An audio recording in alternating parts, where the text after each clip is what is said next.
إن الذين قالوا ربنا الله ثم استقاموا تتنزل عليهم الملائكة ألا تخافوا ولا تحزنوا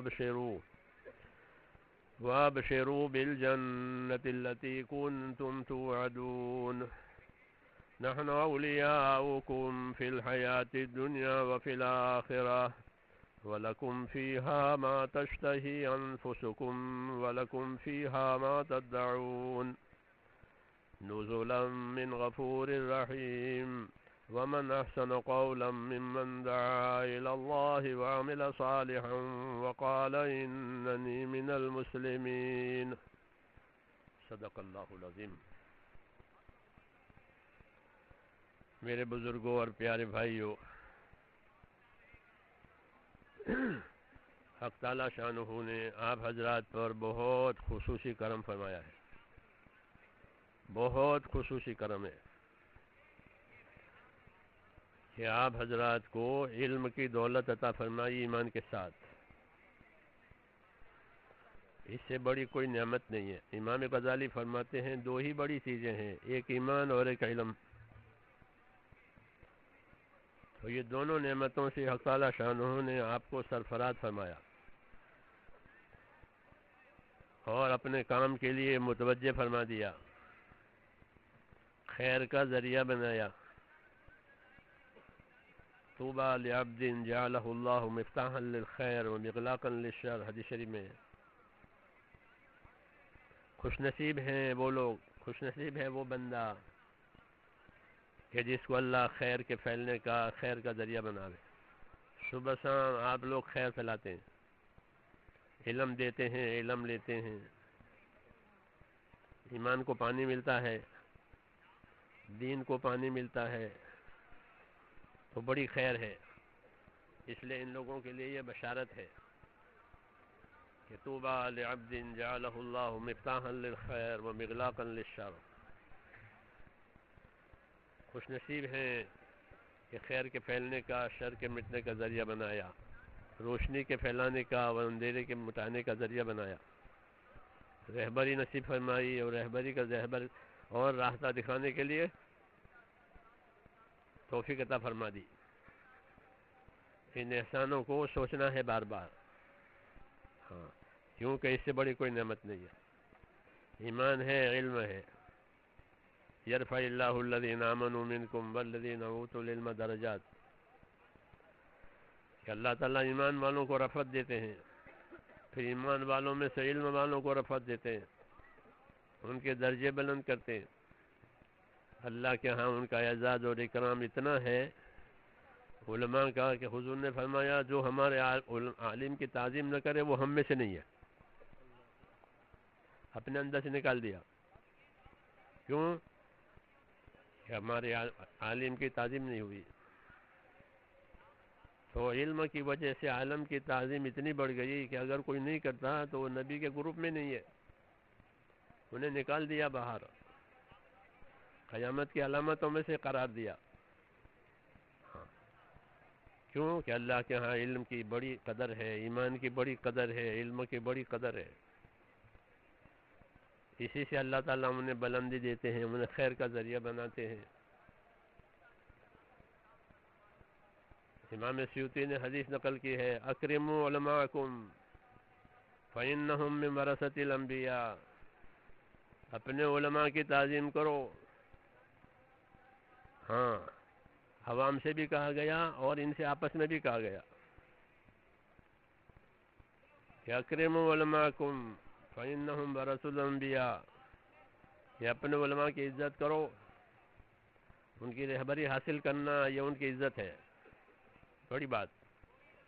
ہاں، یہ ان کا اکرام کرو۔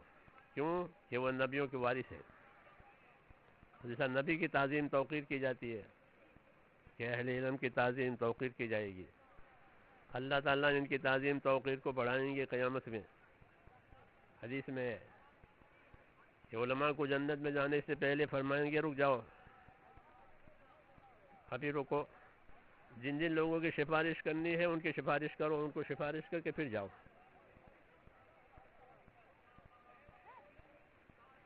تو انبیاء کرام کو سفارش کا حق دیں گے، شہداء کو سفارش کا حق دیں گے، اور علماء کو سفارش کا حق دیں گے۔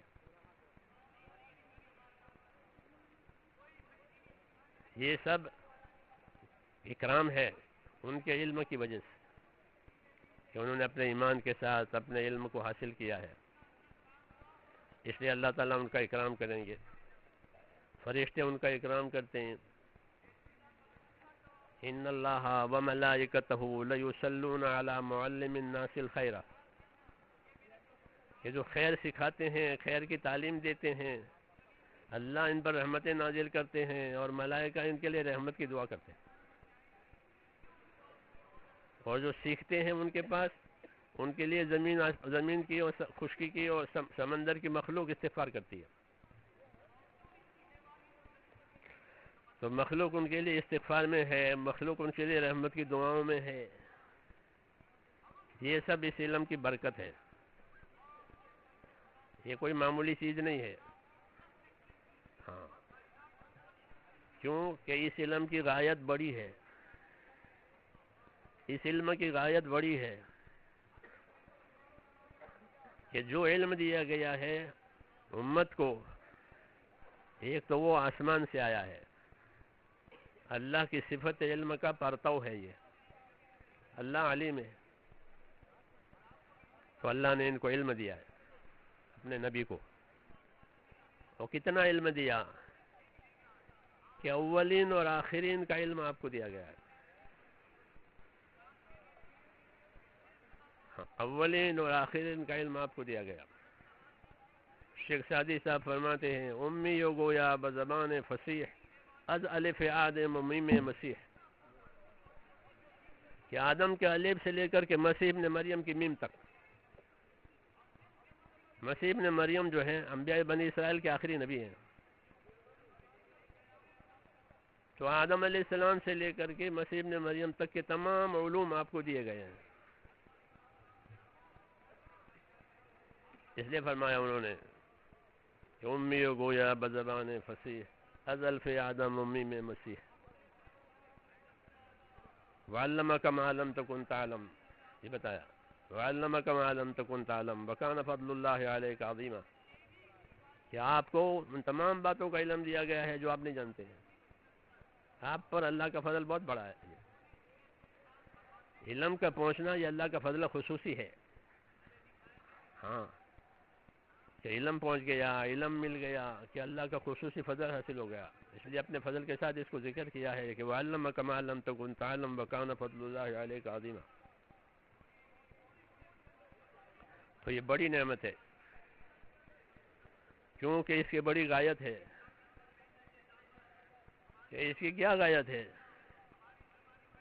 کہ علم کی غایت جو ہے وہ اللہ کی اور اللہ کے حقوق کی معرفت کے لیے دیا گیا ہے، اور کسی کام کے لیے نہیں دیا گیا، اور کسی کام کے لیے نہیں دے گا۔ دنیا سازی کے لیے دنیا کے علوم ہیں لوگوں کے پاس، ہاں، وہ اس سے ان کی دنیا کی تعمیر ہوتی ہے۔ جی ہاں، وہ فنون ہے، وہ علوم نہیں ہے، وہ فنون ہے، تجربات کے نتیجے سے بنا ہوا ہے، اس میں تغیر تبدل بھی ہوتا ہے، کیوں کہ وہ دماغوں کی اور تجربوں کی پرورش ہے۔ یہ اللہ کا علم ہے جو اللہ نے اتارا ہے، یہ غیر منسوخ ہے، اس میں غلطی کا کوئی وہ نہیں ہے، احتمال نہیں ہے، حق ہے۔ یہ کہا گیا کہ یہ حق ہے۔ هو الذی ارسل رسولہ بالہدی ودین الحق، یہ حق کے ساتھ آیا ہے، حق ہے، یہ اس میں کوئی شک نہیں ہے۔ ہاں، غیر منسوخ ہے، اس میں کوئی تبدیلی نہیں ہوگی۔ بس، تو یہ پورا علم حضور صلی اللہ علیہ وسلم کو دیا گیا، کمیت کے اعتبار سے بھی، کیفیت کے اعتبار سے بھی۔ ایمانیات کا پورا علم دیا گیا، عبادات کا پورا علم دیا گیا، معاشرت کا پورا علم دیا گیا، معاملات کا پورا علم دیا گیا، اخلاق کا پورا علم دیا گیا۔ جی ہاں، پورا، یہاں تک کہ دین کو پورا کر کے بتا دیا۔ تو یہ اللہ تعالیٰ کے احسانات ہیں، علم پورا اتارا۔ پھر اس علم کو اللہ مٹنے نہیں دیں گے، اسے زندہ رکھیں گے، اسے زندہ رکھیں گے اللہ. جیسے قرآن شریف کی حفاظت کی ذمہ داری لی ہے کہ یہ محفوظ رہے گا، کہ جب بھی لوگ اسے ہدایت لینا چاہیں گے اسے لیں گے. حضرت معاذ ابن جبل صحابہ کی جماعت میں بڑے علماء میں سے ہیں، حدیثوں میں ہے، حلال اور حرام اور شریعت کے زیادہ جاننے والے معاذ ابن جبل ہیں. تو وہ یہ فرماتے تھے کہ ایمان اور علم کو اللہ باقی رکھیں گے. جب اس کے تلاش کے لیے لوگ نکلیں گے، جب اس کے تلاش کے لوگ اللہ ان کو دے دیں گے. اور مثال دی کہ جیسے ابراہیم علیہ السلام کو اس زمانے میں توحید کا علم اللہ نے اپنی قدرت سے دیا. ابراہیم علیہ السلام کا پورا ماحول شرک کا، ستاروں کی بھی عبادت کرتے تھے اور بتوں کی بھی عبادت کرتے تھے، نیچے سے اوپر تک. اس شرک کے ماحول ابراہیم علیہ السلام کو توحید کا علم اللہ نے دیا. وَكَذَلِكَ نُرِي إِبْرَاهِيمَ مَلَكُوتَ السَّمَاوَاتِ وَالْأَرْضِ وَلِيَكُونَ مِنَ الْمُوقِنِينَ. یہ دلیل دی ہے انہوں نے کہ ابراہیم علیہ السلام کو اس شرک کے ماحول میں توحید کا علم دیا، اسی طرح اللہ تعالیٰ اس علم کو، ایمان کو باقی رکھیں گے کہ جس زمانے میں لوگ اس کو چاہیں گے اور تلاش کریں گے اللہ انہیں دے دیں گے. یہ الگ بات ہے کہ لوگ وہ تلاش نہ کریں اور دنیا میں لگ جائیں، تو یہ ان کا اعراض ہے، تو اعراض کی وجہ سے محروم ہوں گے کہ انہوں نے اسے اعراض کیا ہے. تو اعراض تو محرومی لاتا ہی ہے. باقی اس کو اللہ زندہ رکھیں گے، اور جب اس کے تلاش کرنے والے، طلب کرنے والے، محنت کرنے والے کھڑے ہوں گے اللہ انہیں دے دیں گے. اور ایسے علماء پیدا کریں گے اللہ تعالیٰ اس ملت میں، اس مذہب میں، کہ جو مٹی ہوئی سنتوں کو، مٹی ہوئی طریقوں کو زندہ کریں گے. قرآن کا صحیح مفہوم، اس کا صحیح مدلول وہ بتائیں گے جو حدیثوں میں ہے. یہ باطل کی غلط تعویلات اور ان سب چیزوں کو صاف کریں گے. ایسے وہ علماء اللہ پیدا کریں گے اپنی قدرت سے. کیوں کہ اللہ اس کو باقی رکھنا چاہتے ہیں. میری بات سمجھ میں آ رہی ہے؟ ہاں. اس امت پر اللہ کا خصوصی فضل ہے، اس وجہ سے ایسے علماء پیدا کریں گے. بعض حدیثوں میں صراحت ہے کہ ہر 100 سال کے بعد اللہ ایسے پیدا کریں گے کہ جو مذہب کی تجدید کریں گے، مجدد پیدا ہوں گے. ابو داؤد شریف کی روایت میں ہر 100 سال کے بعد بشارت ہے کہ اس کے نگہبان پیدا کریں گے اللہ. جس طرح قرآن کی نگہبانی کرتے ہیں، قرآن کا صحیح مفہوم سمجھنے والے، صحیح مفہوم سمجھنے والے، امت کی صحیح رہبری کرنے والے، حدود قیود کی رعایت کرنے والے علماء پیدا کریں گے کہ جو اپنے نبی کی سنتوں کو، طریقوں کو، دین کو صحیح شکل میں پیش کریں گے. ان پر جو غبار آیا ہے وہ ہٹائیں گے. اس لیے علماء کا وجود، جس طرح قرآن شریف معجزہ ہے، ایسے علماء کرام کا وجود بھی اس امت میں حضور کا معجزہ ہے. یہ لکھا ہے علماء نے کہ علماء کا وجود یہ معجزہ ہے. ہاں. ایسے لوگ پیدا کریں گے کہ عقل حیران ہے کہ یہ کیسے ہو گیا. آپ کتابیں پڑھتے ہیں، کتابیں دیکھیں، کیسے لوگ پیدا کیے ہیں، اور عرب سے، عجم سے پیدا کیے. امام بخاری کو عجم سے پیدا کیا ہے. کتنے بڑے علوم کا وہ وارث ہے، اور عربی زبان نہیں ہے ان کی، لیکن سب کا امام بنا دیا. ان کی کتاب کو اللہ کی کتاب کے بعد سب سے بڑی کتاب ایسا پیدا کیا. کیوں؟ حضور صلی اللہ علیہ وسلم کی سنتوں کو اور حدیثوں کو زندہ کرنے کے لیے. ان کے سینوں میں لاکھوں حدیثیں محفوظ رہتی ہے. اب تو لوگ یہ مشینوں سے کام لیتے ہیں. مشینیں، کوئی مشینیں نہیں تھی، ان کے دل ایسے بنا دیے. ایک ایک کتاب، بخاری شریف بے مثال کتاب. ہاں، سوچ نہیں سکتا آدمی. غیر عرب ہے، عربی نہیں ہے. جی ہاں، وہ سب ان کی خوشا چینی کرتے ہیں، سب ان سے لیتے ہیں. رواه البخاری وهكذا، وہ سب کہیں گے کہ بخاری نے یہ روایت کی ہے، مسلم نے یہ روایت کی ہے. پھر اس حدیث کی خدمت کرنے والے پیدا کیے، اس کی شرح کرنے والے پیدا کیے. ہاں جی ہاں، ان کی شرح کرنے والے پیدا کیے کہ انہوں نے حدیث کو شرح کر کے ایسی بنایا کہ درایت روایت سب خدمت کرنے کے لیے پیدا کیے علماء. جی ہاں، اور عجیب قدرت ہے کہ عرب کے نہیں باہر کے. آپ نے نام سنا قرآن کے مفردات، قرآن کی جو لغت اس کی تشریح کرنے کے لیے راغب اصفہان کے ہیں، اصفہان ایران میں ہے. ان کی کتاب لغت قرآن پر مفردات مشہور ہے، مرجع ہے، اور رہنے والا کہاں کا؟ ایران کا. اور قرآن کی لغت کی تشریح کر رہا ہے کہ یہ کلمہ اس معنی میں ہے، یہ کلمہ اس معنی میں ہے، یہ کلمہ اس معنی میں ہے. آپ دیکھیں اس کو، غیر عربی ہے اور اللہ کی عربی کلمات کی تشریح کر رہا ہے کہ یہ کلمات یہ ہے، یہ ہے، یہ ہے، یہ ہے. وہ قرآن میں یہ کلمہ اتنی جگہ آیا ہے.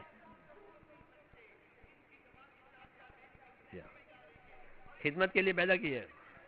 وَيَخْلُقُ مَا لَا تَعْلَمُونَ، ایسے ایسے پیدا کریں گے تم جانتے نہیں ہو. انہوں نے خدمت کی ہے امت کی. ہاں، خالی شہرت حاصل نہیں ہوئی ہے، خدمت کی ہے، وقت کی ضرورت پوری کی ہے،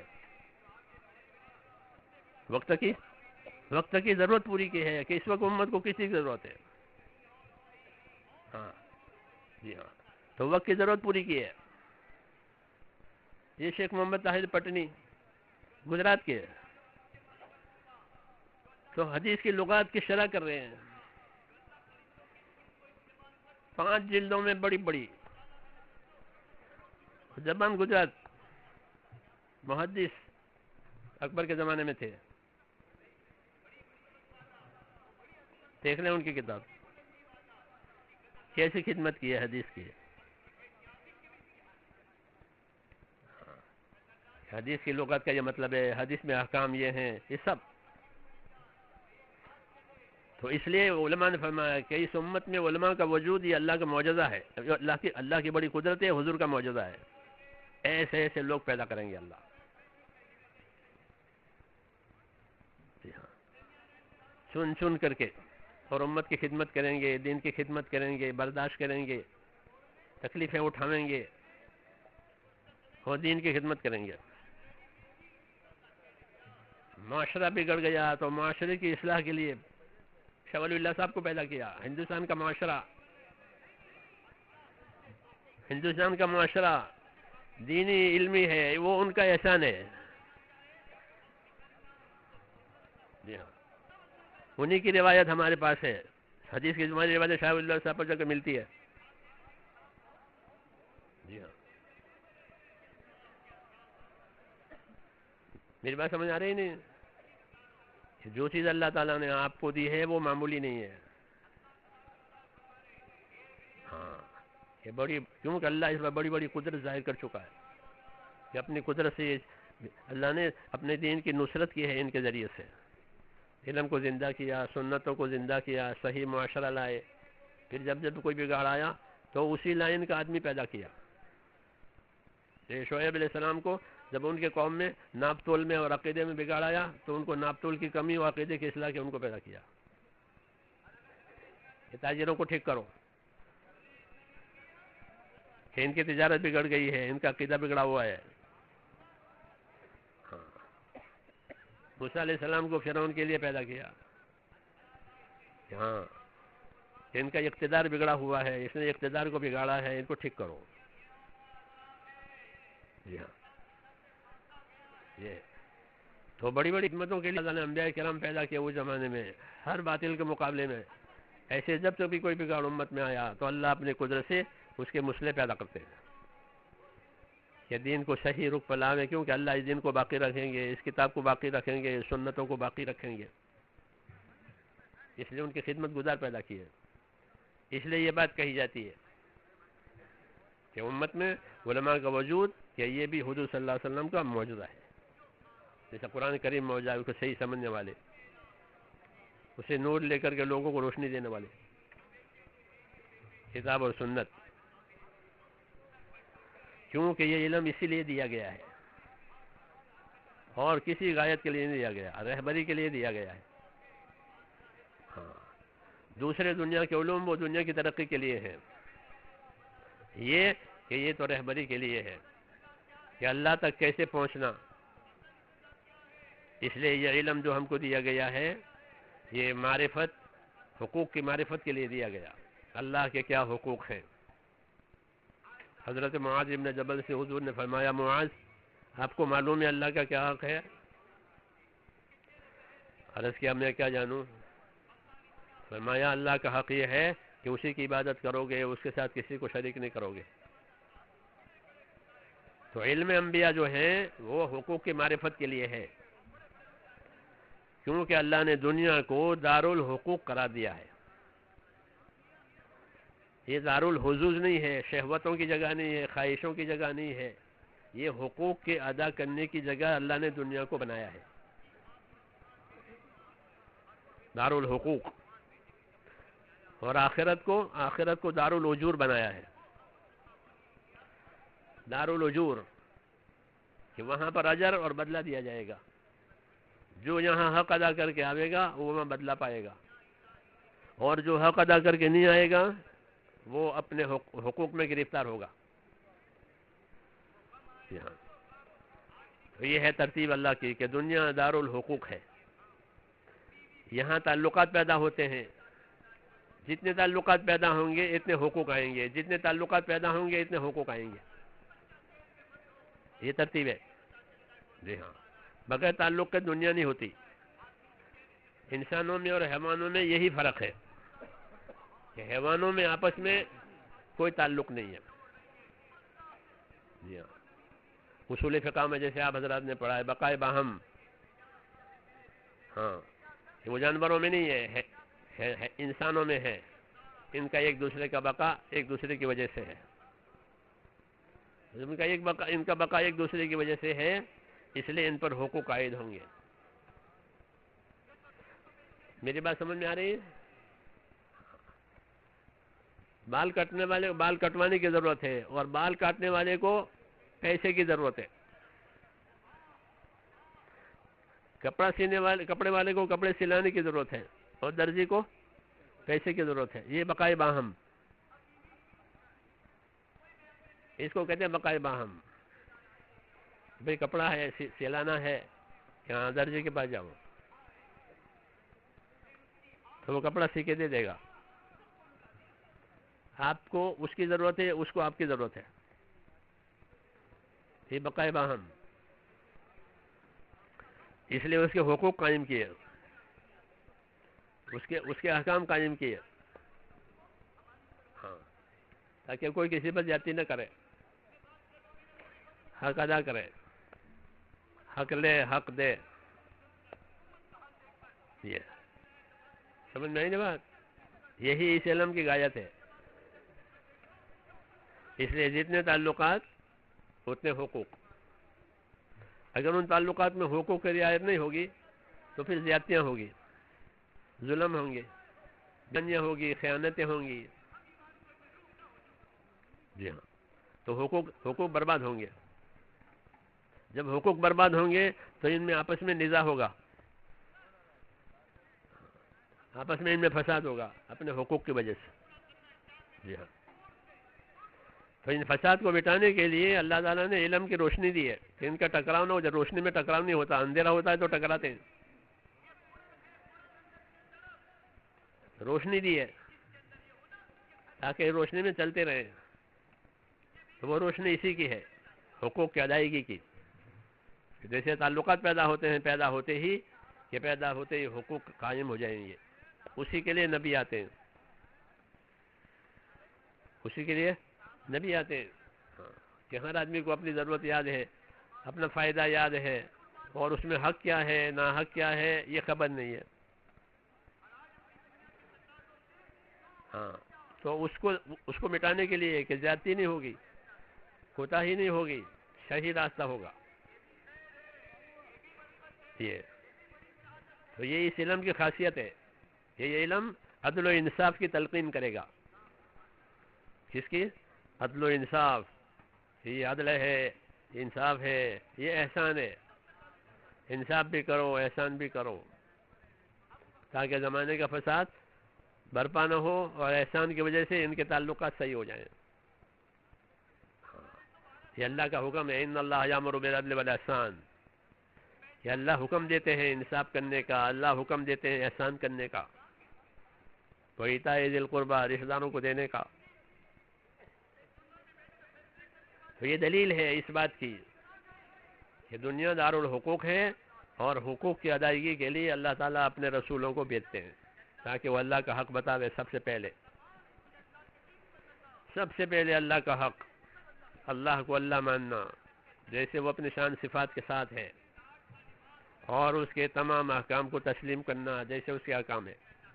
اللہ کا حق سب سے پہلے اسی کی دعوت، سب سے پہلے اسی کی تعلیم کہ اللہ پر لوگ جڑ جائیں. یا قوم اعبدوا اللہ، ہر نبی کی آواز تھی، یا قوم اعبدوا اللہ ما لکم من الہ غیرہ. اے میری قوم، ایک اللہ پر آ جاؤ، ایک اللہ کی عبادت پر آ جاؤ. تمہارے لیے کوئی دوسرا معبود نہیں، کوئی دوسرا کارساز نہیں ہے.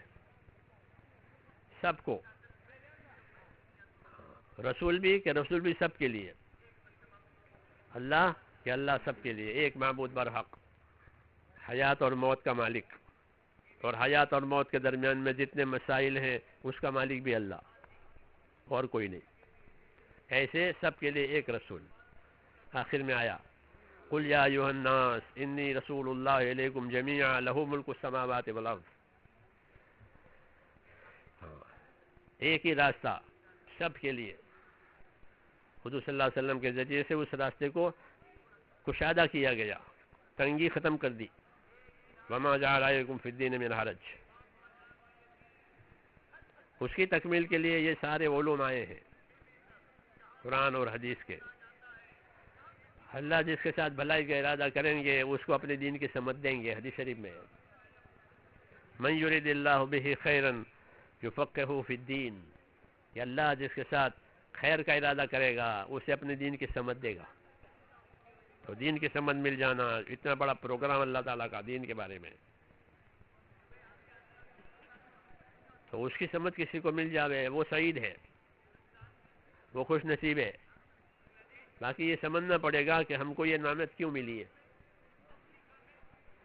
تو یہ نعمت حقوق کی ادائیگی کے لیے اور حقوق کی پاسبانی کے لیے ملی ہے کہ حقوق کی رعایت کرو. اس لیے اس علم کو امانت قرار دیا. کیا قرار دیا؟ کہ یہ علم امانت ہے، حق ہے، سچ ہے، اس میں کوئی کمی بیشی نہیں ہے، کوئی اس میں ملاوٹ نہ کرے، کوئی غلط بیانی نہ کرے، کوئی غلط بیانی نہ کرے، اپنے خیالات سے رہبری نہ کرے بلکہ حق کی رہبری کرے. اس لیے اس علم کا حاصل کرنا فرض قرار دیا. دین کے جو کام فرض ہے ان کا علم فرض ہے، جو واجب ہے ان کا علم واجب ہے. کیوں نہیں؟ تو صحیح بات نہیں آئے گی، صحیح بات نہیں آئے گی. اپنے اپنے خیالات لوگ رجوع کریں گے. اس لیے منع کیا صحیح علم حاصل کر لو. حضرت عمر فرماتے تھے لوگوں سے کہ تفقہوا قبل ان تسودوا، تفقہوا قبل ان تسودوا. لوگ تمہیں اپنا بڑا بناویں، اپنا رہبر ذمہ دار بناویں دین کا، اس سے پہلے دین کا علم حاصل کر لو، کیونکہ یہ امانت ہے. صحیح لینا ہے، صحیح دینا ہے. جیسے محدثین کے قصے میں انہیں صحیح حدیث لی، صحیح حدیث دی، ذرا بھی خطرہ آیا نہیں لی،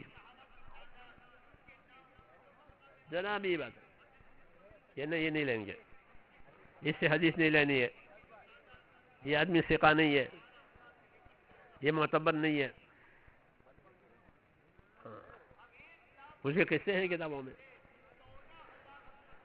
ایک محدث ان کا گھوڑا بھاگ گیا تھا. پہلے زمانے میں رکشا اسکوٹر تو تھے نہیں، ہاں جانور ہوتے تھے، تو گھوڑا بھاگ گیا. اب اس کو بلا رہے ہیں آؤ آؤ، اور ان کے پاس توبرا ہے جس میں وہ دانہ ڈالتے تھے، تو توبرا دکھا رہے ہیں گھوڑے کو آؤ آؤ، اور توبرے میں دانے ہے نہیں. ہاں تو جب ان کے پاس دیکھا کہ وہ گھوڑے کو بلا رہے ہیں توبرے میں تو دانے ہیں نہیں، تو کیا گھوڑے کو دھوکہ دے رہے ہیں. تو جو گھوڑے کو دھوکہ دے اس کا کوئی اعتبار نہیں ہے، وہ تو انسان کو بھی دھوکہ دے سکتا ہے کہ دانے ہیں نہیں اور کہا آؤ آؤ. کیا اس سے نہیں لیں گے حدیث؟ اس کا بھروسہ نہیں ہے کہ گھوڑے کو دھوکہ دے رہا ہے. ایسے ناپ توڑ کر کے ایمانداری کو رکھا. کیوں کہ پوری ایمانداری پر یہ مسئلہ ہے، سچائی پر یہ مسئلہ ہے. حضور صلی اللہ علیہ وسلم کی امانت داری اور سچائی سب سے پہلے ظاہر ہوئی ہے، نبوت سے پہلے. نبوت کا دعویٰ بعد میں ہوا، اور آپ کا صدق، آپ کی امانت سب سے پہلے ظاہر ہوئی ہے. یہ بنیاد ہے، یہ بنیاد ہے. اس لیے یہ دین اور یہ علم یہ اللہ کی امانت ہے، یہ کسی کا ورثہ نہیں ہے، کسی کا حق نہیں ہے. جو لے اس کا حق. فمن اخذہ بحظ وافر، حدیث شریف میں کہ جس نے لیا اس نے بڑی چیز لی، بڑا حصہ لے لیا. نبیوں کی وراثت ہے. جو لے اس کا، جو لے گا اللہ اس کو بڑا کریں گے، جو لے گا اللہ اس کو اوپر لاویں گے. کوئی بھی ہو، کوئی بھی ہو، کیونکہ یہ امانت ہے.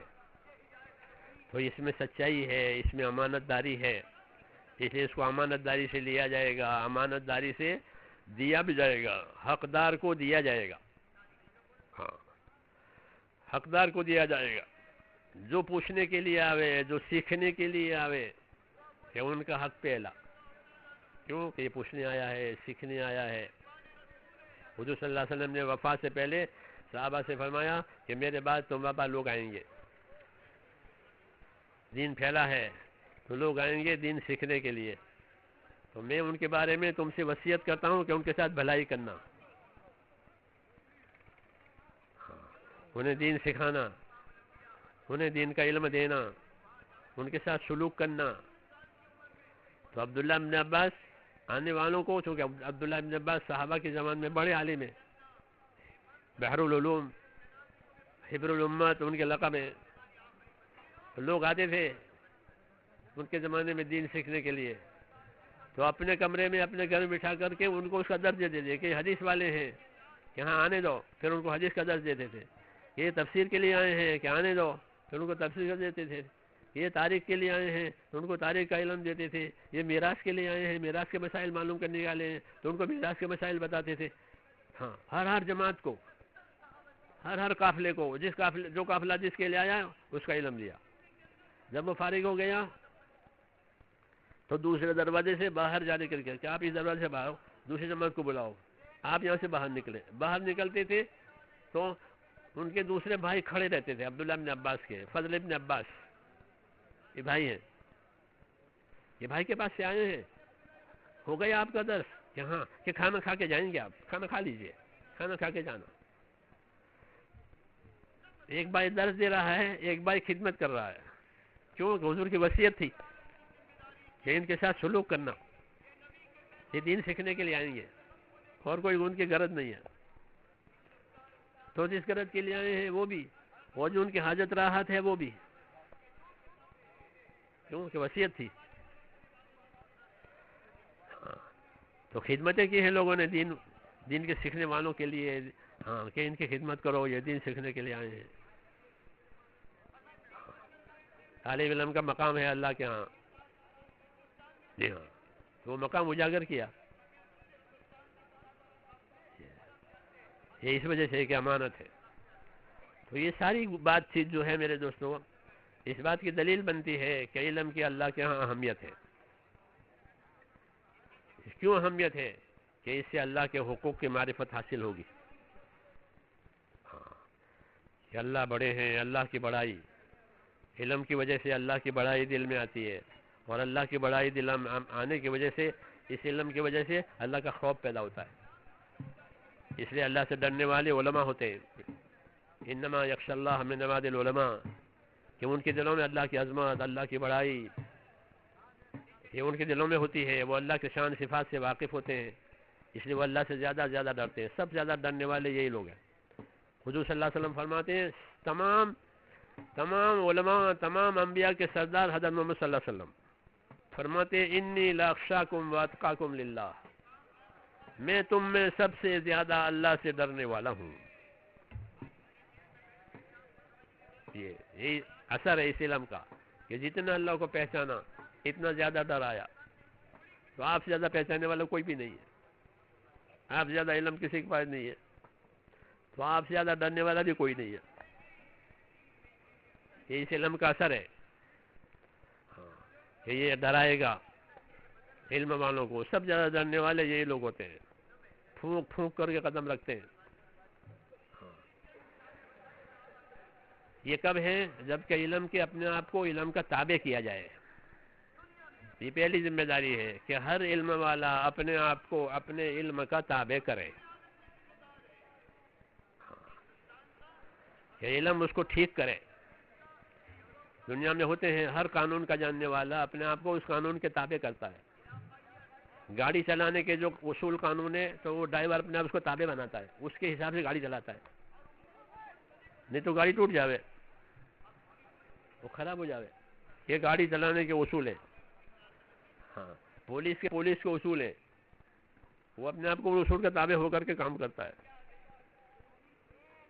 ایسے ہی علم کا حال ہے کہ علم کہ اللہ کے بتائے وہ اصول ہے، کہ اس کا سب سے پہلا تقاضا کہ یہ علم کہ عالم کے اوپر اثر کرے، عالم کو تابع کرے. اس لیے علماء اس علم کے تابع ہو گئے. ہاں تابع ہو گئے، اپنے آپ کو علم کا تابع کر لیا کہ ہمارا کچھ نہیں، جو اللہ کا علم کہے گا وہ کریں گے. ہاں اس لیے دنیا میں زہد اختیار کیا، تقوی اختیار کیا، امانت داری سے کام لیا. ہاں کیوں کہ ان کے علم نے ان کے اندر تقوی پیدا کر دیا. صحابہ کے علوم کی خصوص تھی کہ ان کے علوم نے ان کے اندر تقوی پیدا کر دیا، اللہ کا ڈر پیدا کر دیا. سب سے زیادہ ڈرنے والا امت میں ابو بکر ہے.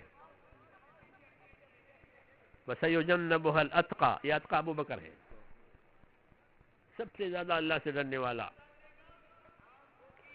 ہاں علوم بھی ان کے پاس سب زیادہ تھے، اگر روایتیں ان کی زیادہ نہیں ہے. ہاں علوم ان کے پاس ہے، جب کوئی مسئلہ مشکل آتا ہے وہی بتاتے کہ اس کا حل یہ ہے. ہاں تو ڈر بھی ان کے پاس زیادہ. تو اس علم کی تاثیر ہے کہ وہ علم والوں میں اللہ کا ڈر اور آخرت کا ڈر پیدا کریں گے، اور ڈرتے ہی رہتے ہیں ہمارا کیا ہوگا، ہمارا کیا ہوگا، ہمارا کیا ہوگا. حضور بھی فرماتے ہیں میں نہیں جانتا ہوں میرے ساتھ کیا ہوگا. جی ہاں کوئی اپنے عمل سے جنت میں نہیں جائے گا، صاحب ان پر سے آپ کے میں بھی نہیں.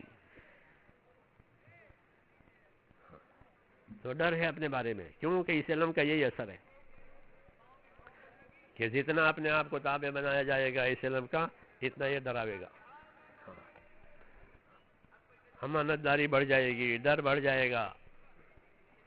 اس لیے یہ صحیح رہبری کریں گے. تو صحابہ کو تقوی ملا، پھر ان کی تابعداری میں ان کے بعد جتنے بھی حضرات آئے، تابعین، تبع تابعین، بزرگان دین، یہ سب اسی صفت پر، تقوی، اللہ کا ڈر، احتیاط، اپنے آپ پر تنگی کرنا، اپنے آپ پر تنگی. جی ہاں اپنے آپ پر تنگی کرتے تھے، اپنے آپ پر وسعت نہیں کرتے تھے، ڈر کے مارے. ڈر کے مارے تاکہ پابندی میں قصور نہ آوے. تو یہ علم ڈر پیدا کرتا ہے، امانت داری پیدا کرتا ہے، مخلوق کے حقوق کی فکر رہتی ہے، مخلوق کے حقوق کی فکر رہتی ہے کہ مخلوق کے جو حقوق ہمارے اوپر عائد ہوتے ہیں وہ ہم سے ادا ہو جائیں، اور اس کی برکت سے اللہ تعالیٰ ان کے دلوں میں یہ تقوی، یہ خشیت بڑھاتے ہی رہتے ہیں۔ امام محمد ابن حسن شیبانی ہمارے اماموں میں سے ہیں، وہ ڈرتے ہی رہتے تھے۔ لوگ ہیں آپ اتنے ڈرتے ہیں کہ ہاں کہ آپ نے تو اتنی علمی خدمت کی ہے، اتنے مسائل کا استنباط کیا ہے، بڑی بڑی آپ کی کتابیں ہیں، اور ایک بڑی امت آپ کے مسلک پر چل رہی ہے، کتنا بڑا اجر ہے۔ کہ ہاں بڑا اجر ہے، مگر انہوں نے میری گردن کو پھول بنایا ہے، اب وہ میرے استنباط پر عمل کریں گے، پتہ نہیں صحیح نکلے مجھے پوچھو گی۔ ہاں، کیوں کہ انبیاء کرام سے بھی اللہ پوچھیں گے کہ آپ نے کیا کیا تھا۔ فَلَنَسْأَلَنَّ الَّذِينَ أُرْسِلَ إِلَيْهِمْ وَلَنَسْأَلَنَّ الْمُرْسَلِينَ، جن کے پاس بھیجا ہے ان سے بھی پوچھیں گے کیا پہنچا، اور جن کو بھیجا تھا ان سے بھی پوچھیں گے کہ آپ نے کیا پہنچایا، آپ نے کیا دیا۔ اس لیے انبیاء کانپیں گے۔ ہاں، اور جس طرح انبیاء سے سوال ہوگا کہ علماء سے بھی سوال ہوگا۔ حضرت شیخ رحمۃ اللہ علیہ نے موطا کی شرح لکھی ہے، اوجز، علماء جانتے ہیں، اس کے مقدمے میں یہ لکھا ہے، اس کے مقدمے میں لکھا کہ جس طرح انبیاء سے سوال ہوگا، امت کے علماء سے بھی سوال ہوگا کہ آپ کیا کر کے آئے، کیونکہ آپ کو علم دیا تھا اسی کے ذمہ یعنی سوال ہوگا۔ اس لیے اس امت کے علماء ہمیشہ ڈرتے ہی رہے، ڈر کر کے اللہ کام کیا، اپنے آپ کو پوری احتیاط سے بچایا کہ کوئی اللہ کے حدود میں، اس کے حقوق میں کوئی ادھر ادھر نہ ہو جائے۔ امت کے مالوں سے بچ کر کے امت کی خدمت کی، جیسے انبیاء کرام لوگوں کے مال سے بچتے ہیں کہ لوگوں سے مال نہیں چاہیے ہم کو، لا اسألکم علیہ مالا، تو امت کے مالوں سے بچ کر، ہاں، کہ امت سے کوئی فائدہ نہیں اٹھانا ہے، امت کو فائدہ پہنچانا ہے۔ جی ہاں، بڑی بڑی خدمتیں کی، جی ہاں، بڑی بڑی خدمتیں کی، اور ڈرتے ڈرتے کی، کیوں کہ عیسی علیہ السلام کی یہی تاثیر ہے۔ اس لیے اللہ تعالیٰ نے ان کو پروان چڑھایا، ان کی خدمتوں کو سراہا، ان کی خدمتوں کو قبول کیا، اور ان کو ہدایت کا ذریعہ بنایا۔ کیوں؟ یہ ڈر رہے ہیں، خدمت کر رہے ہیں، ان کو حق کی فکر ہے کہ ہماری طرف سے کسی کے حق میں کوئی کوتاہی نہ ہو جائے، کیونکہ اللہ پوچھیں گے، ہر عالم سے پوچھیں گے، ہر مفتی سے پوچھیں گے، ہر خطیب سے پوچھیں گے کہ کیا خطاب کیا تھا، کیا فتویٰ دیا تھا۔ جیسے انبیاء کرام سے پوچھیں گے کیا کیا تھا، اس لیے ڈرتے رہتے ہیں، ہاں، اور ڈر ڈر کر کے اپنے کام کو پورا کرتے ہیں۔ اس امت کے علماء کی یہ خوبی، تقوی والا علم ملا۔ کون سا علم؟ تقوی کے ساتھ، علم خشیت کے ساتھ۔ ایک علماء بنی اسرائیل کے تھے، ان کا پہلو بھی اللہ نے ہمارے سامنے کھولا ہے۔ آپ قرآن پڑھیں، آپ تو پڑھے ہوئے ہیں ماشاءاللہ، اہل علم ہے، کہ ان کا علم جو ہے تقوی سے نہیں ملا، ان کا علم فسق سے ملا۔ کس سے ملا؟ فسق۔ وَأَنَّ أَكْثَرَكُمْ فَاسِقُونَ۔ علماء بنی اسرائیل کے حالات پڑھے، سورہ بقرہ میں، سورہ آل عمران میں، سورہ مائدہ میں، کہ ان کی زندگی کی کتنی کمزوریاں تھیں، ان کی زندگی کی کتنی قباحتیں تھیں، وہ سب قباحتیں بتائیے کہ انہوں نے یہ کیا ہے، یہ کیا ہے، یہ کیا ہے۔ صحیح رہبری نہیں کرتے ہیں، لوگوں کی دنیا سے یہ فائدہ اٹھاتے ہیں۔ یہ بتایا نا سر، یا ایھا الذین آمنوا ان کثیرا من الاحبار والرہبان لیاکلون اموال الناس بالباطل ویصدون عن سبیل اللہ۔ دو کام کرتے ہیں، لوگوں کے مال ہڑپ کرتے ہیں اور حق کے راستے میں رکاوٹ بنتے ہیں۔ جب کبھی نبی آیا تو یہی ان کو ہی حسد ہوا، سب سے پہلے ان کے علماء کو نبی سے حسد ہوا۔ حضور کے زمانے میں جو یہود تھے مدینے میں، ان کو سب سے زیادہ حسد آپ سے تھا، ان کے علم نے حسد پیدا کر دیا۔ ہاں، تو یہود نے یہ فیصلہ کیا تھا کہ اس آدمی کی ساری عمر مخالفت کرنی ہے. جب حضور نے قباء میں ہجرت کر کے آپ قباء پہنچے ہیں تو یہود کے دو بڑے وہ مغرب کے وقت آئے اور دیکھا کہ یہی ہے وہ کہ ہاں یہی کہ ساری عمر اس کی مخالفت کریں گے. یہ فیصلہ کیا یہود. تو ان کے علم میں کیا آیا؟ فسق آیا. حالانکہ وہ جانتے تھے یعرفونہ کما یعرفون ابناہم، یہ اس نبی کو ایسا پہچانتے ہیں جیسے اپنے بیٹوں کو پہچانتے ہیں. کوئی خفا نہیں ہے، کوئی تردد نہیں ہے، لیکن تابعداری نہیں کرتے. کیوں؟ کہ ان کے علم نے ان کے اندر تکبر پیدا کیا. جیسے ابلیس کے علم میں تکبر ہے. ابلیس کا علم ہے بہت بڑا، ہاں، لیکن علم میں تکبر پیدا ہو گیا. ہاں، اس لیے اللہ کے حکم سے انکار کر دیا کہ میں سجدہ نہیں کرتا. اکڑ گیا حکم کے سامنے. اور آدم علیہ السلام سے حسد کیا، کیونکہ حسد جو ہے وہ تکبر کی فرع ہے. حسد تکبر کی فرع. تکبر پیدا ہوگا تو حسد پیدا ہوگا، پھر حسد کریں گے، حق سے روکیں گے، جی ہاں، اور شر پھیلے گا. تو بنی اسرائیل کے علماء کو یہ ملا، علم تو تھا ان کے پاس، علم ان کے پاس تھا. اللہ نے ان کو علماء کہا ہے. ہاں، اولم یکن لہم آیۃ ان یعلمہ علماء بنی اسرائیل. تو جہلا نہیں ہے، وہ علماء ہیں، لیکن ان کے علم میں فسق ملا ہے. ہاں، اپنے علم میں خشیت، خدا کا خوف، عدل و انصاف یہ نہیں رہا. یہ علم کے ذریعے سے نفس کی تابعداری کی اور نفس کی خواہشوں کے پورا ہونے کے ہیلے بنائے. اس لیے ہمیشہ کے لیے ملعون ہو گئے.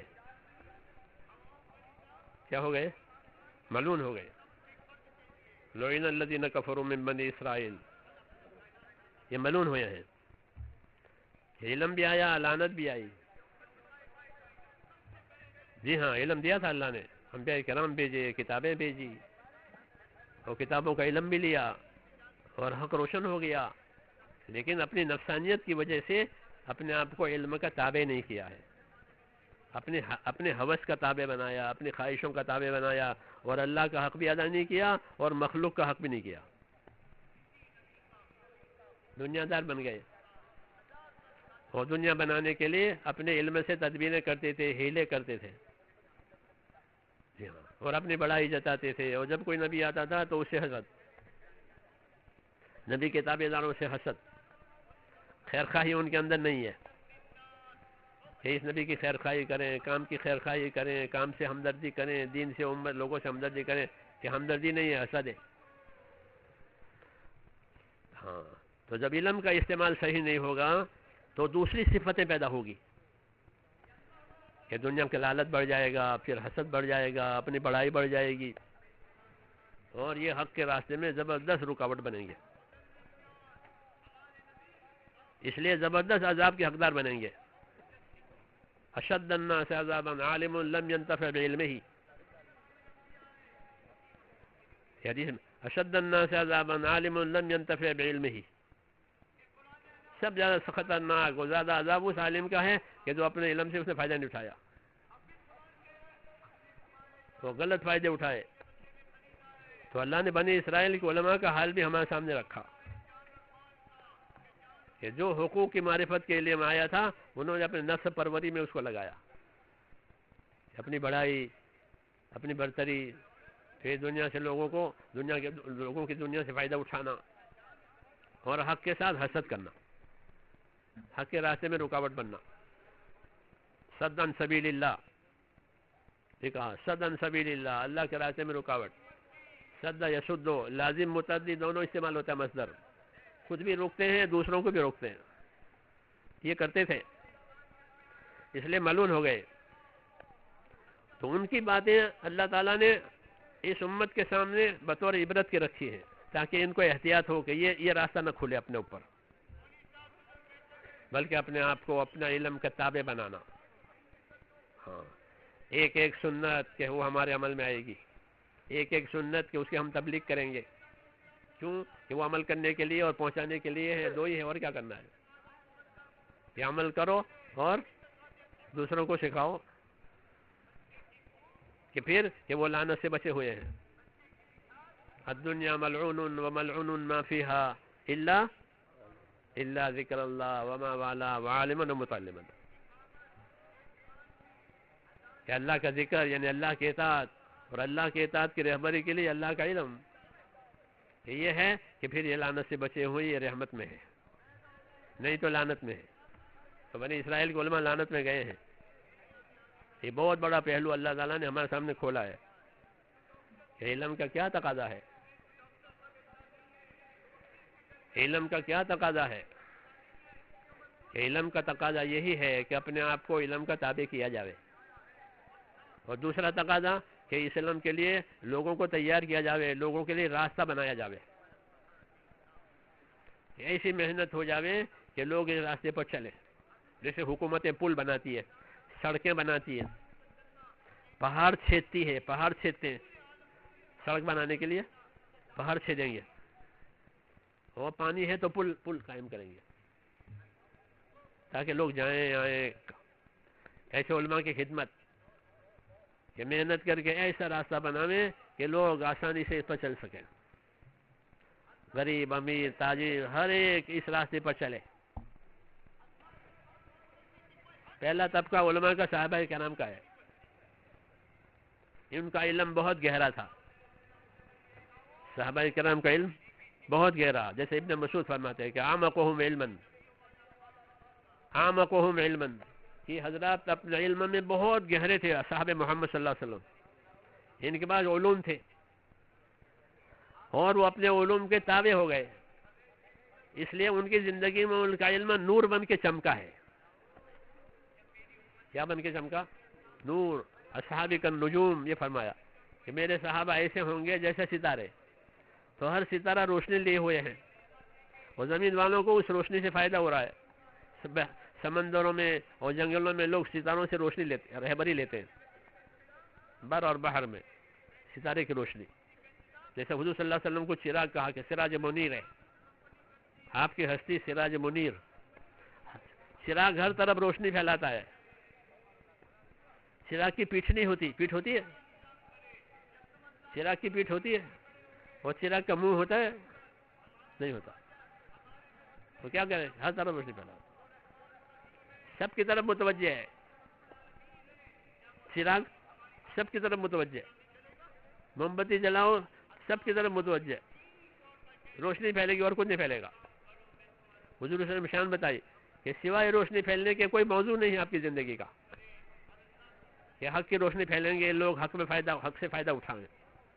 اس طرح آپ کے اصحاب نے آپ سے علم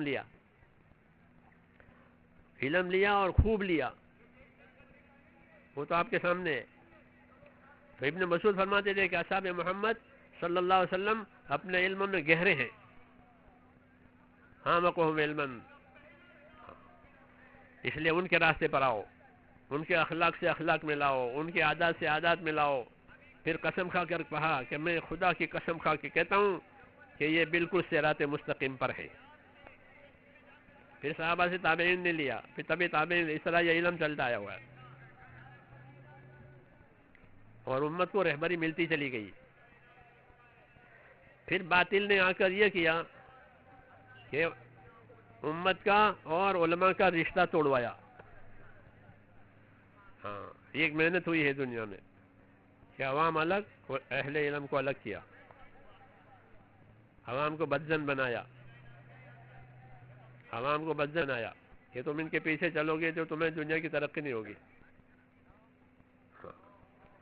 وہ تو الحمدللہ ایک عمومی محنت ہوئی ہے تو لوگ جڑے ہیں، ورنہ بڑا مشکل تھا پہلے. ہاں، لوگ بہت حقارت سے دیکھتے تھے علم کو، طلباء کو. ہاں، انگریزوں کا دور تھا نا اس وقت، تو ہم لوگ پڑھتے تھے 50 سال پہلے کی بات، تو علم کو، طلباء کو بہت حقیر نظر سے دیکھتے تھے. بہت مشکل تھا. اب اللہ تعالیٰ نے وہ ربط پیدا کرا دیا. علم کی قدر ہوئی، علماء کی قدر ہوئی، عوام اور علماء بھی عوام کی طرف متوجہ ہوئے، ان کے دلوں میں ہمدردی آئی کہ ان کی رہبری کرنی ہے، ان کی جہالت دور ہو جاوے، ان کو علم کی روشنی ملے. ہاں، ان کے دلوں میں ان کی ہمدردی ڈال دی. یہی علم کا حق ہے کہ علم ہمدردی پیدا کرے گا، حسد نہیں پیدا کرے گا. اگر حسد پیدا کرے تو وہ علم وبال ہے، اور ہمدردی پیدا کرے تو وہ علم رہبر ہے. وہ علم رہبر ہے، وہ علم رحمت ہے کہ ہمدردی، کیونکہ نبی کے دل میں ہر ایک کی ہمدردی ہوتی ہے.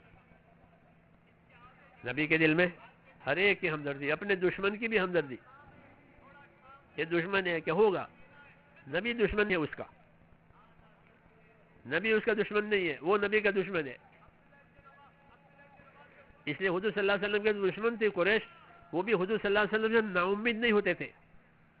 کوئی مسئلہ تھا، کوئی ضرورت ہوتی تھی تو پیش کرتے تھے اپنی ضرورت کہ محمد آپ تو ہمارے رشتہ دار ہیں، آپ تو رشتہ داری اور اس کے حقوق بتاتے ہیں، تو ہماری رشتہ داری آپ ہے. فرمایا ہاں ٹھیک ہے، تو ان کی ضرورت پوری کر دیتے تھے. وہ دشمن ہے اور وہ نا امید نہیں ہے. کیوں؟ کہ آپ کو اللہ نے رحمت بنایا، آپ کے دل میں ہمدردی ہے، آپ کے اندر اخلاق ہے. تو دشمن نا امید نہیں ہوتے تھے. کیوں؟ کہ یہ علم اسی لیے ہے کہ ہمدردی پیدا کرے، لوگوں کے ساتھ اچھا سلوک پیدا کرے، ان کا حق پہچانے، ان کا حق ادا کرے. اس لیے میرے بھائیوں، اب امت میں تھوڑی دوری آ گئی دین سے. وہ دوری کی وجہ سے یہ مصیبت آئی کہ دین کی طلب نکل گئی، دنیا کی طلب بڑھ گئی، دنیا کی طلب بڑھ گئی. دنیا کی ترقی کی فکر ہے، آخرت کی فکر نہیں ہے. یہ پیدا ہو گیا آج دنیا میں.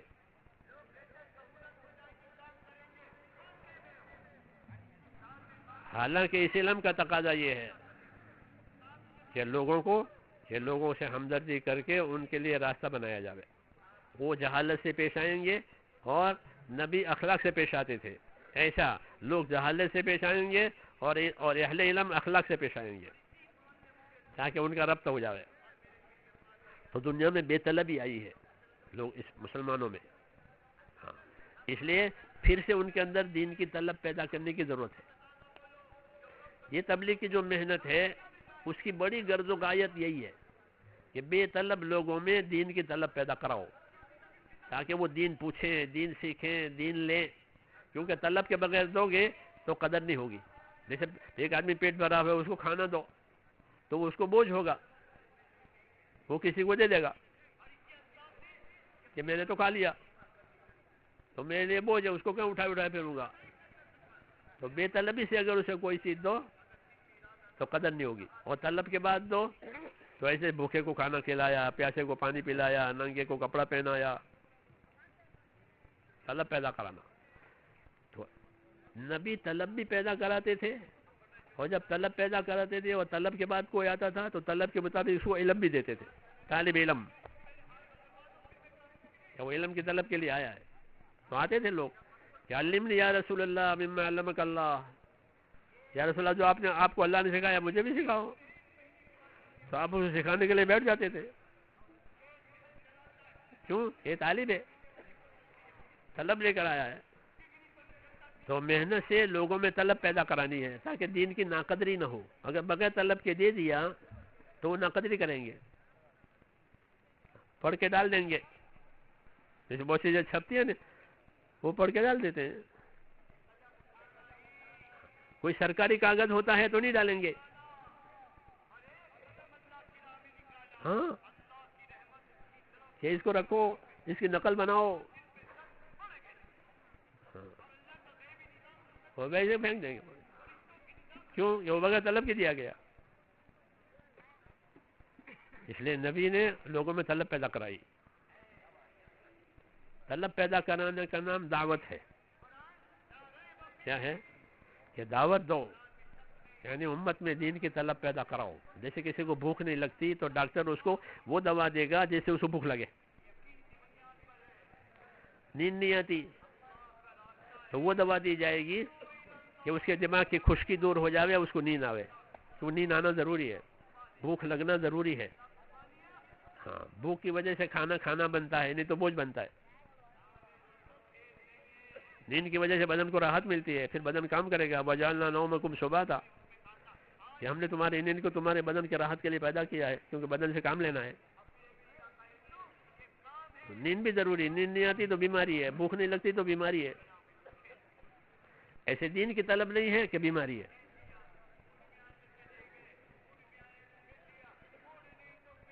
دین ضائع ہو جائے گا. ہم نے سن 63 میں سفر کیا عراق کا. عراق ہمارا اجتماع ہوا تھا چھاپی میں، بہت بڑا مولانا یوسف صاحب کا زمانہ تھا. وہ بڑا اجتماع مولانا کی آمد پر ہوا اور دنیا میں جماعتیں بھیجی. مولانا نے سارے پرانوں کو جماعتوں میں لگا بھیجا. ہمارا حصے میں عراق آیا تھا. 4 مہینے عراق میں لگائے. عجیب دور تھا وہ. مسجد کا امام نہ پینا، مسجد کا مؤذن نہ پینا، مسجد کا خادم نہ پینا. بینا بھی ہوتے تھے لیکن نابینا ہوتے تھے. کیوں کہ نابینا کچھ کرتا نہیں تو مسجد میں رہے اذان دے. بعد نابینے حفظ کرتے تھے، قرآن شریف حافظ ہے، کوئی استعمال نہیں. کوئی مر جاتا تھا تو وہ پیچھے جاتے تھے، اس کی قبر پر قرآن پڑھتے تھے اور اس کے وارث اس کو پیسے دیتے تھے. یہ میں نے اپنی آنکھوں سے دیکھا. نابینا حافظ ہے، قرآن شریف کا کوئی استعمال نہیں، کیونکہ دینی فضا نہیں ہے. مسلمان جو ہے دنیاوی علوم فنون حاصل کرتے ہیں اور ان کی کوئی قدر و قیمت نہیں. بصرہ اور کوفہ ہم تو اپنی کتابوں میں پڑھتے تھے، بس بصری ان کا یہ مذہب ہے، کوفی ان کا یہ مذہب ہے. دیکھا کچھ نہیں. عوام میں جہالت ہے. حالانکہ یہ علمی مراکز رہے ہیں. عراق میں عبداللہ ابن مسعود کے شاگرد ہزاروں. ہاں ہزاری جب خلافت میں وہاں گئے کوفہ تو انہوں نے ان کے شاگردوں نے ابن مسعود شاگردوں نے ان کا استقبال کیا کہ علماء ہے، یہ ابن مسعود کے شاگرد ہیں. ایسے علم مراکز. جب لوگوں سے طلب اٹھ گئی تو وہ علم اٹھ گیا.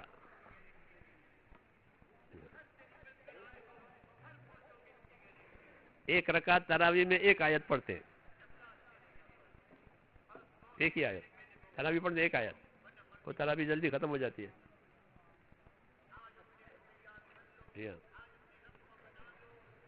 ایک آیت.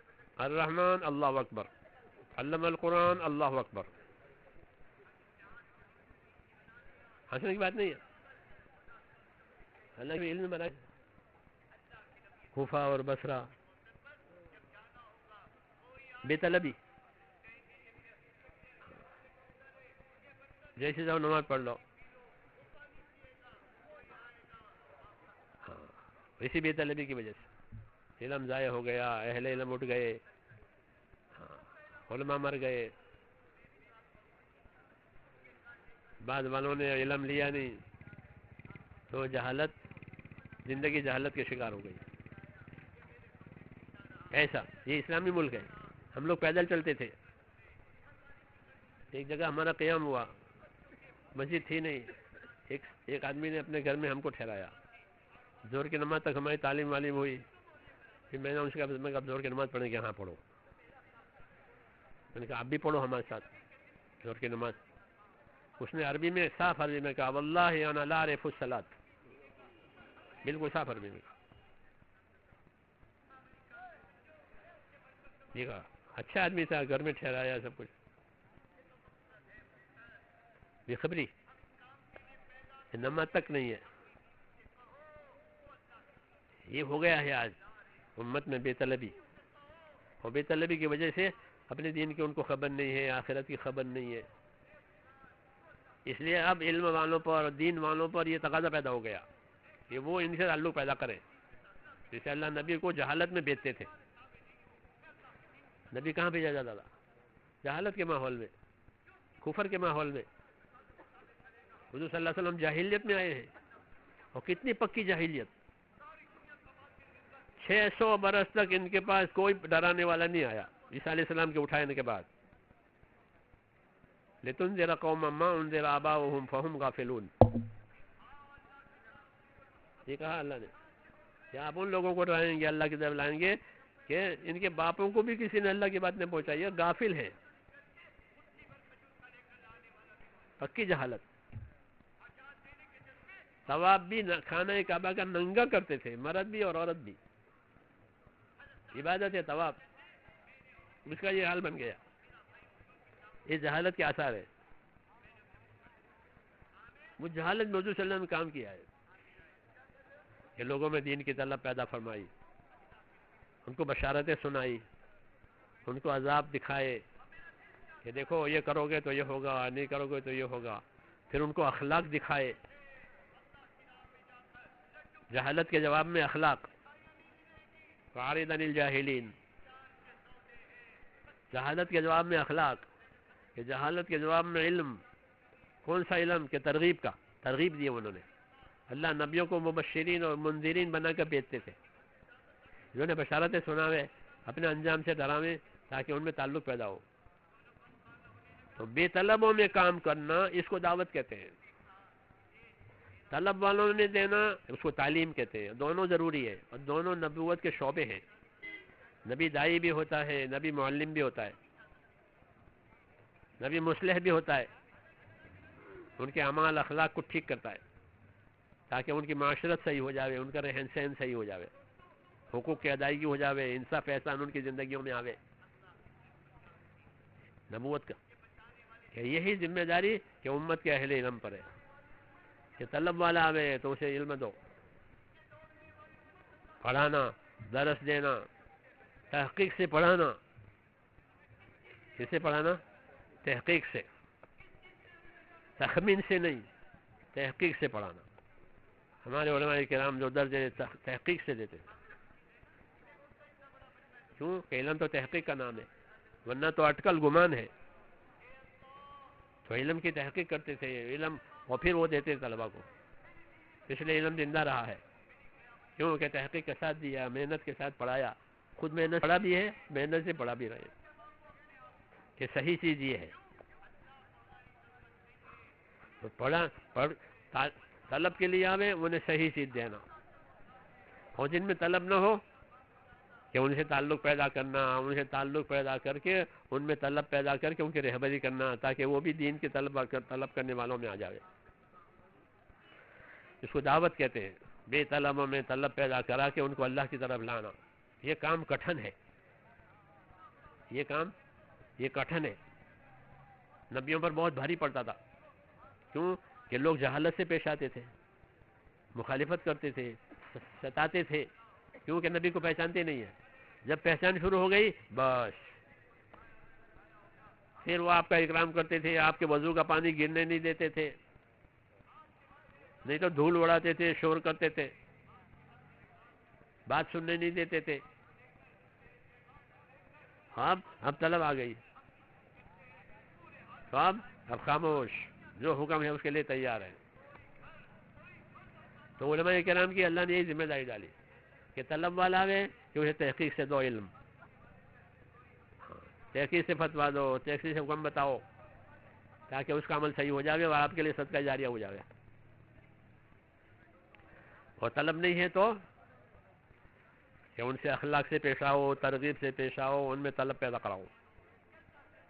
پھر وہ بھی طلب لے کر آئے گا کہ ہم کو دین سکھاؤ، اس میں خدا کیا کہتے ہیں، حکم کیا ہے. یہ کام اسی لیے ہے. مولانا محمد یوسف صاحب رحمۃ اللہ علیہ فرماتے تھے کہ علماء کی ذمہ داری ہے. کیا ذمہ داری ہے؟ کہ علماء کرام کی ذمہ داری یہ ہے کہ وہ علماء تیار کریں. کیا کریں؟ علماء تیار کریں تاکہ یہ ذمہ داریاں چلتی رہے علم کے ساتھ. یہ نہیں کہ عالم کے مرنے کے بعد سونا ہو گیا ماحول، یہ نہیں، عالم کا انتقال ہو گیا، اس کی ذمہ داری سنبھالنے والے ہیں. تو فرماتے علماء کرام کی ذمہ داری ہے. کیا ذمہ داری ہے؟ علماء تیار کرو، یہ امانت کی حفاظت کریں. جیسے اب مالدار آدمی چاہتا ہے میری اولاد ہو، چاہتے نہیں چاہتے؟ کیوں کہ مال کا وارث بنے.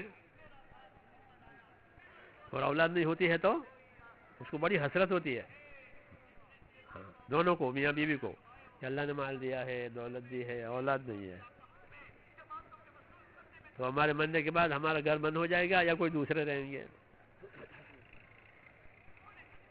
حسرت ہے.